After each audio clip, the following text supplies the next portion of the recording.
Hi everyone, welcome to my channel. So one more episode on market update. So markets are too much of volatile. So the moment the ceasefire has been announced, immediately the markets have Nifty has reached to 24,000 and crude oil has dropped to 18% to till $94 and $92. And again, the stock markets have rebounded across US as well as Asian markets, including India. So that was really got hurted when the movement after 2 hours of ceasefire, immediately the US and after giving the some kind of agreement of ceasefire if they have come, but immediately after 2 hours the again Israel and Iran have started sending the missiles to each other, so which is again hurted the global sentiment and the question marks on these ceasefire, on this agreement.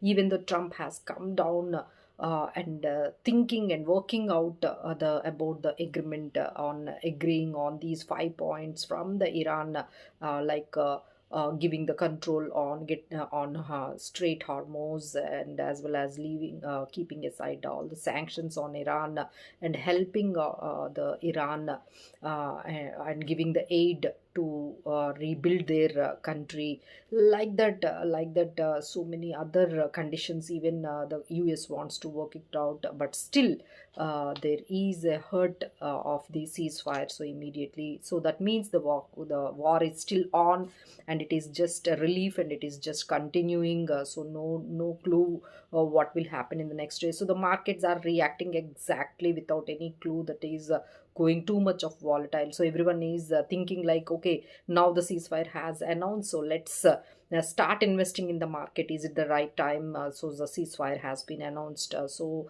let's not get into more related our investments towards the war. If investor feels like there is a huge like scope, and there is a good valuations are there in the stock or in the sector, you can please do continue to invest. Don't sit on your idle cash. So keep investing whenever you feel there is a value in the stock. So do not stop due to these war escalations or de-escalating the war news. So one more other things what is happening apart from these geopolitical tensions and the war in the Middle East. So other is the repo rate has kept unchanged by our RBI, and giving some caution like these 2 quarters might be we can see some inflation triggering to 4.4%, and the growth we can see below 7%. Maybe it could be around 6.8%, 6.9%. So this is how the kept repo rate unchanged at 5.25%. So this is how the RBI has kept the changed. So that means the inflation is about to hurt the economy. That is so obvious. So apart from that, the TCS might be announcing their results. So the results season have started, so which might affect the Indian markets. Like depending upon the results. So and apart all these things, if you want to keep some stocks into the radar to buy, so there are some fertilizer stocks where government has given a very good subsidy. So fertilizer stocks you can pick up, or you can pick up some hydropower stocks also, because government is wanted to invest a huge chunk of amount on these projects of power, hydropower.